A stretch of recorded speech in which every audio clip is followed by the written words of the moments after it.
नमस्कार दोस्तों। आपका कंपनी का सिविल एमएससीबी रैंक खराब है जिसकी वजह से आपको लोन नहीं मिल रहा है। आप कैसे सिविल में कंप्लेन करोगे, सिविल में आप कैसे डिस्प्यूट डालोगे, इसके बारे में पहले भी मैंने वीडियो बनाया हूँ, मगर आज का वीडियो में मैं डिटेल में बताएंगे और अलग अलग प्रोसेस बताएंगे, क्योंकि हमेशा ऐसा नहीं है कि सिविल में एमएससीबी रैंक कम है इसकी वजह से आपको लोन नहीं मिल रहा है।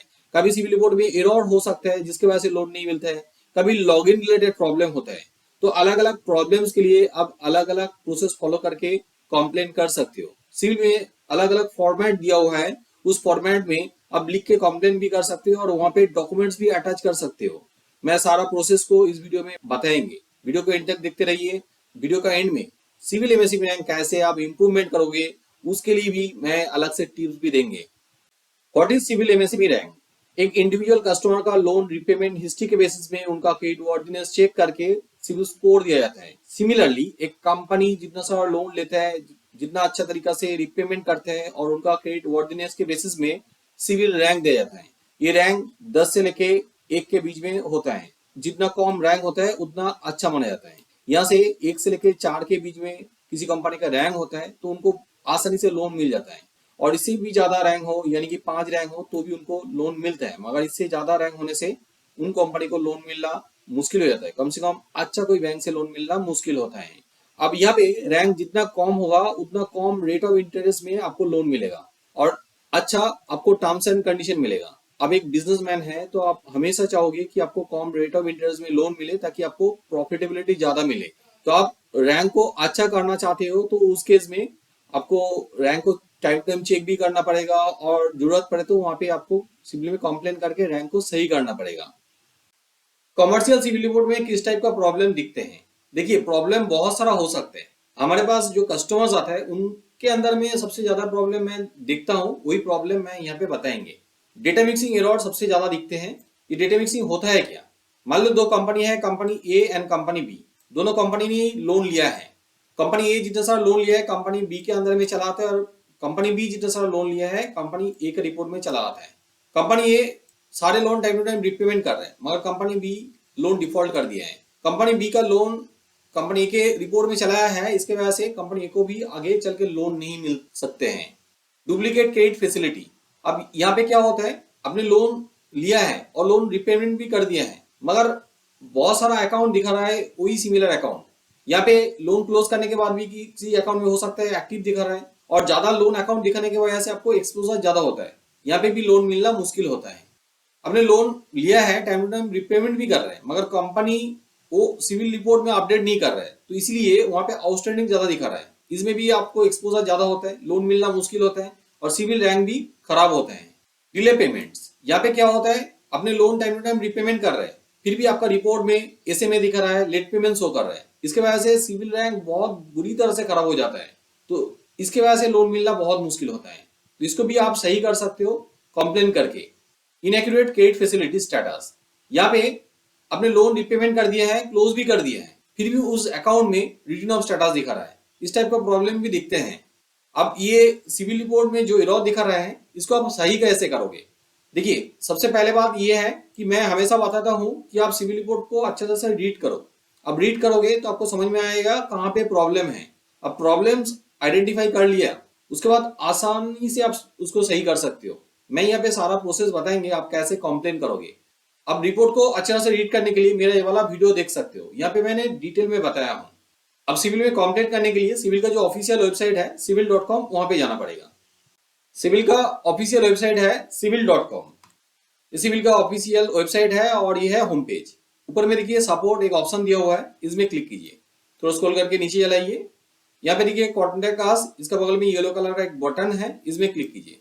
यहाँ क्लिक करने के बाद यहाँ पे देखिए right to ask clicking here एक लिंक दिया हुआ है, इस लिंक पे क्लिक कीजिए। तो स्क्रॉल करके नीचे लाइए। यहाँ पे देखिए कॉन्टेक्ट अस के नीचे दो बटन है, कंज्यूमर, कमर्शियल। अब इंडिविजुअल सिविल्स को रेक्टिफिकेशन करना चाहते हो तो कंज्यूमर में आपको क्लिक करना पड़ेगा, मगर हम यहाँ पे कंपनी सिविल रिपोर्ट रेक्टिफिकेशन करने के लिए दिखा रहा हूँ तो इसलिए मैं कमर्शियल में क्लिक करेंगे। जैसे आप यहाँ पे क्लिक करोगे बहुत सारा ऑप्शन चला आता है, general query, account information, dispute resolution, CIBIL rank, login related. मैं यही बात बता रहे थे कि यहाँ पे अलग अलग प्रॉब्लम्स के लिए अलग अलग फॉर्मेट फॉलो करके कंप्लेन कर सकते हो। आप अकाउंट रिलेटेड प्रॉब्लम के लिए डिस्प्यूट रिजोल्यूशन सेक्शन में क्लिक करके यहाँ पे कंप्लेन कर सकते हो। आपका सिविल रैंक कम है तो इसके लिए सिविल रैंक में आप क्लिक करके कंप्लेन कर सकते हो। चलिए सिविल रैंक के लिए पहले देखते हैं। सिविल रैंक में यहाँ पे जैसे आप क्लिक करोगे ये 3 ऑप्शन चला जाता है। अब मान लेते हैं लो आपका रैंक है तो इसके लिए मैं यहाँ पे क्लिक करता हूँ। यहाँ पे क्लिक करने के बाद थोड़ा स्क्रॉल करके नीचे चलाइए, still need help write to us by clicking here. यहाँ पे देखिए एक लिंक दिया हुआ है, इस लिंक पे क्लिक कीजिए। जैसे आप लिंक पे क्लिक करोगे ये वाला पेज में चला होगे। यहाँ पे देखिए न्यू एप्लीकेशन है और न्यू एप्लीकेशन में क्लिक कीजिए। जैसे क्लिक करोगे आपको ये फॉर्म मिल जाएगा। इस फॉर्म को फिलअप करके आपको सबमिट करना है। ये प्रोसेस में दिखाएंगे।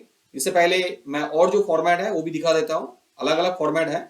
फिर से मैं यहाँ पे सपोर्ट में क्लिक करता हूँ, उसके बाद क्लिक हेयर, यहाँ पे क्लिक हेयर, उसके बाद कमर्शियल और लॉगिन रिलेटेड केस में आपको यहाँ पे क्लिक करना पड़ेगा। लॉगिन रिलेटेड प्रॉब्लम होगा तो उस केस में आप मान लेते हैं सेकंड वाला प्रॉब्लम हो रहा है आपका केस में, तो यहाँ पे मैं क्लिक करता हूँ।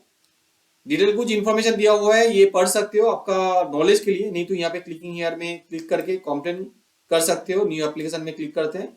देखिए यहाँ पे कुछ अलग फॉर्मेट दिया हुआ है, ये फॉर्मेट में आप फिलअप करके इस जगह में आप कंप्लेन कर सकते हो आपका लॉगिन रिलेटेड कोई समस्या हो तो मैं तीसरा एक फॉर्मेट देखते हैं जहाँ पे अकाउंट रिलेटेड प्रॉब्लम होता है। सबसे ज्यादा प्रॉब्लम वही होता है, उसके वही वजह से ही सिविल रैंक खराब हो जाता है और लोन मिलने में बहुत दिक्कत होता है। तो चलिए फिर से ये प्रोसेस को दोहराते हैं। सपोर्ट में क्लिक करते हैं, उसके बाद click here to know the details, यहाँ पे क्लिक करते हैं। क्लिक हियर इस ऑप्शन में क्लिक करते हैं। इसके बाद कमर्शियल में क्लिक करते हैं। यहाँ पे देखिए डिस्प्यूट रेजोल्यूशन, इसमें क्लिक कीजिए। रेजिंग अ डिस्प्यूट इस ऑप्शन में क्लिक कीजिए। यहाँ पे क्लिकिंग हियर देखिए सिमिलर ऑप्शन है, क्लिकिंग हियर पे क्लिक कीजिए। न्यू एप्लीकेशन में क्लिक कीजिए। यहाँ पे आपको फॉर्म मिल जाएगा। आप फॉर्म को कैसे फिलअप करोगे, बहुत सिंपल है। कंपनी नेम यहाँ पे डालिए, टाइप ऑफ एंटिटी जो भी है, proprietorship, public limited, private limited जो भी है वो सिलेक्ट कर लीजिए। रजिस्टर्ड एड्रेस डालिए, स्टेट, सिटी, सारा इन्फॉर्मेशन दीजिए। नेम ऑफ ऑथोराइज सिग्नेटरी, जो ऑथोराइज सिग्नेटरी होता है, अब प्रोप्राइटरशिप कंपनी के लिए तो प्रोप्राइटर होता है, मगर प्राइवेट लिमिटेड कंपनी के लिए एक ऑथोराइज सिग्नेटरी होता है, तो उनका नाम यहाँ पे डालना पड़ेगा। इसके बाद mobile number, telephone number, email ID आपको डालना है। टेलीफोन नंबर मैंडेटरी फील्ड नहीं है, फिर भी मोबाइल नंबर, ईमेल आईडी बहुत मैंडेटरी फील्ड है। ये आप वही नंबर दीजिए जो लोन लेने के टाइम पे आपने दिए थे, और वही ईमेल आईडी दीजिए जो ईमेल आईडी लोन लेने के टाइम पे दिए हैं, क्योंकि ये डेटा सिविल का डेटाबेस में रहता है और अलग से कोई ईमेल आईडी दोगे तो सिविल की तरफ से कम्युनिकेशन नहीं हो पाएगा। कम से कम अपने सिविल में रजिस्ट्रेशन करने के टाइम में जो ईमेल आईडी दिया है वो ईमेल आईडी यहाँ पे जरूर दीजिए। कंपनी आइडेंटिफायर कोई भी एक सिलेक्ट कर सकते हो। हमेशा मैं रिकमेंड करता हूँ आप पैन कार्ड सिलेक्ट कीजिए, क्योंकि हर कोई पैन कार्ड देता है लोन लेने के टाइम पे और वो भी सिविल का डेटाबेस में रहते हैं। तो पैन कार्ड नंबर यहाँ पे डाल दीजिए। उसके बाद सर्विस रिक्वेस्ट नंबर, ये मैंडेटरी फील्ड नहीं है। यहाँ पे रिपोर्ट ऑर्डर नंबर ये जरूर आपको देना पड़ेगा। आपका जो कमर्शियल सिविल रिपोर्ट है ऊपर में आपको देखने के लिए मिलेगा, एक ऑर्डर आईडी दिया हुआ है जो डब्ल्यू से शुरू होता है, ऑर्डर आईडी यहाँ पे डाल दीजिए। डिस्प्यूट आईडी, ये अलग तरीका से डिस्प्यूट होता है तो वो डिस्प्यूट आईडी यहाँ पे दिखाता है, ये मैंडेटरी फील्ड नहीं है। डिस्क्राइब योर क्वेरी, यहाँ पे आप डायरेक्टली लिख सकते हो जो भी आपका प्रॉब्लम है। अब नहीं तो वर्ड फाइल में टाइप करके यहाँ पे कॉपी पेस्ट भी कर सकते हो, 3000 कैरेक्टर तक लिख सकते हो। सो सारा इन्फॉर्मेशन आप डिटेल में यहाँ पे लिख सकते हो। नहीं तो यहाँ पे कुछ प्रोसेस और एग्जाम्पल दिया हुआ है, तो ये प्रोसेस फॉलो करके भी आप कंप्लेंट यहाँ पे लिख सकते हो। यहाँ पे आप डॉक्यूमेंट्स अटैच करवा दीजिए। अब ऐसे 5 डॉक्यूमेंट्स अटैच कर सकते हो, मगर आपके पास ज्यादा डॉक्यूमेंट्स है तो उस केस में आप सारे डॉक्यूमेंट्स को एक ही साथ पीडीएफ फॉर्मेट में स्कैन कर लीजिए और अटैच करवा दीजिए। मगर कुछ चीज जरूर ध्यान में रखना चाहिए, डॉक्यूमेंट पासवर्ड प्रोटेक्टेड नहीं होना चाहिए। और ये डॉक्यूमेंट्स पीएनजी जेपीजी फॉर्मेट में भी कर सकते हो, मगर फाइल साइज आपका 5 MB से ज्यादा होगा तो ये फॉर्म सबमिट नहीं हो पाएगा। तो हमेशा कोशिश रखिए कि पीडीएफ फॉर्मेट में डॉक्यूमेंट्स को अपलोड करने के लिए। यहाँ पे कुछ इन्फॉर्मेशन और भी देना है, क्योंकि आरबीआई की तरफ से एक नया गाइडलाइन दिया है जो इम्प्लीमेंट हुआ है अप्रैल 26, 2024 में, कि आपका जो डिस्प्यूट 30 डेज के अंदर में रिजॉल्व नहीं होता है तो सिविल की तरफ से आपको पेनल्टी देना पड़ेगा। तो आपको पेनल्टी मिले तो इसीलिए अकाउंट डिटेल्स पहले सिविल ले लेता है। तो यहाँ पे फिर से आप आईडी टाइप लिखोगे, पैन कार्ड यहाँ पे दे दीजिए और यहाँ पे पैन कार्ड नंबर दीजिए।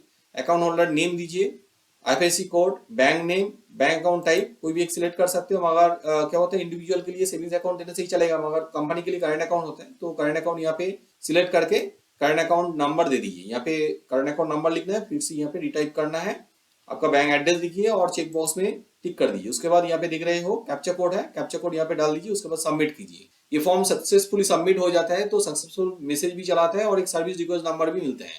आपका जो रजिस्टर्ड मोबाइल नंबर है, ईमेल आईडी है, वहां पे भी ये सर्विस रिक्वेस्ट नंबर चला जाता है। तो बहुत सिंपल प्रोसेस है। सिमिलरली आपका अलग अलग प्रॉब्लम के लिए अलग अलग फॉर्मेट दिया हुआ है, उस फॉर्मेट में फिलअप करके डॉक्यूमेंट्स अटैच करके सबमिट कर दीजिए। अब मान लो डिस्प्यूट हमने रेज कर दिया है, कंप्लेन कर दिया है, फिर भी 30 डेज हो चुका है, आपका डिस्प्यूट रिजॉल्व नहीं हुआ है, या तो वहां से डिस्प्यूट रिजोल्यूशन वो लोग मैसेज भेज दिया है मगर उसमें आप सेटिस्फाइड नहीं है, तो उस केस में आप प्रीवियस डेज में ईमेल कर सकते हो। यहाँ पे मैं अलग से 2 ईमेल आईडी दे दिया हूँ, civilescalationdesk@transunion.com, यहाँ पे भी ईमेल कर सकते हो, नहीं तो नोडल ऑफिसर को भी आप ईमेल कर सकते हो। यहाँ पे सारा डॉक्यूमेंट्स देखिए ईमेल कर दीजिए। हाँ जरूर ये सर्विस रिक्वेस्ट नंबर मेंशन कीजिए, तभी जाके आपको यहाँ पे प्रायोरिटी मिलेगा, आपका रिस्पॉन्स सही तरह से मिलेगा। हमेशा ये मैं कहता हूँ जैसे आप सिविल में कंप्लेन कर रहे हैं उस टाइम पे बैंक में भी एक कंप्लेन लेटर भेज दीजिए डॉक्यूमेंट्स देके, क्योंकि कभी कभी क्या होता है सिविल में आप जो कंप्लेन कर रहे हो वो कंप्लेन डायरेक्टली सिविल बैंक को फॉरवर्ड कर देता है, फिर भी मिसकम्युनिकेशन की वजह से प्रॉब्लम सही नहीं होता है।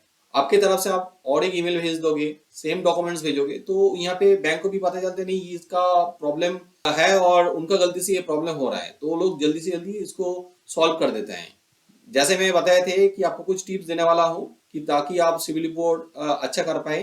देखिए पेंडिंग ड्यू रहे तो उसमें आपको सबसे पहले पे करना पड़ेगा, और आपका जो सीसीओडी का लिमिट है वो आप 70% के अंदर में रखिए। उससे ज्यादा कभी भी हो जाए तो जल्दी जल्दी उसको नीचे कर दीजिए, क्योंकि ज्यादा आप यूटिलाइज कर लोगे तो रैंक खराब होता है। बहुत सारे लोग ऐसा करते हैं कि 10 लाख का लिमिट है या तो 50 लाख का लिमिट है तो 50 लाख से यूटिलाइज कर लेते हैं, ऐसा मत कीजिए, इसमें रैंक अच्छा नहीं बनता है। आपको 70% के अंदर में रहना चाहिए, जब जरूरत पड़े आप ले सकते हो मगर तुरंत आपको पेमेंट करके उसको रिड्यूस करना है। आपका जो लोन है वो डाइवर्सिफाई करना चाहिए। अब सिर्फ सीसीओडी लेके रखा है तो उसमें आप टर्म लोन भी लीजिए, मेसिनरी लोन चाहिए तो वो भी लीजिए, आपका हो सके तो अनसिक्योर्ड लोन लीजिए। यहाँ पे क्या होता है सिविल रैंक अच्छा बनते हैं। सिविल एमएससीबी रैंक के लिए आप कैसे सिविल में कंप्लेन करोगे उसके बारे में मैंने डिटेल में बताया हूँ। अलग अलग प्रॉब्लम्स के लिए अलग अलग फॉर्म के बारे में भी मैं बताया हूँ। किसी में आपको समझने में दिक्कत हुआ है तो जरूर कमेंट कीजिए, मैं कमेंट का भी आंसर करेंगे। आपका सिविल रिपोर्ट में कोई एरर है, आपको समझ में नहीं है कहाँ पे एरर है, रैंक खराब है जिसकी वजह से आपको लोन नहीं मिल रहे हैं, तो आप उसके लिए आपका रिपोर्ट हमें भेज सकते हो। मेरा टीम आपका रिपोर्ट एनालिसिस करके बता देगी और ये एब्सोल्युटली फ्री ऑफ कॉस्ट है। हेजिटेट मत कीजिए, आज ही हमारे हेल्पलाइन नंबर पे कांटेक्ट कीजिए। हमारा हेल्पलाइन नंबर नीचे डिस्क्रिप्शन में दिया हुआ है। ये नंबर मंडे से लेकर सैटरडे तक ओपन रहता है, सुबह 10 बजे से लेकर 8 बजे के बीच में आप कांटेक्ट कीजिए। अब ये वीडियो रात में देख रहे हैं तो उस केस में अलग से व्हाट्सअप भी कर सकते हो, व्हाट्सअप नंबर भी डिस्क्रिप्शन में दिया हुआ है। मेरा टीम वो व्हाट्सअप देख के आपको नेक्स्ट डे कॉन्टेक्ट कर लेगी। मेरा ये वीडियो अच्छा लगे तो जरूर लाइक कीजिए, मेरे चैनल को सब्सक्राइब कीजिए, हाँ जरूर बेल आइकन को दबा दीजिए ताकि आने वाला वीडियो का नोटिफिकेशन आपको मिल जाए। वीडियो एंड तक देखने के लिए बहुत बहुत धन्यवाद।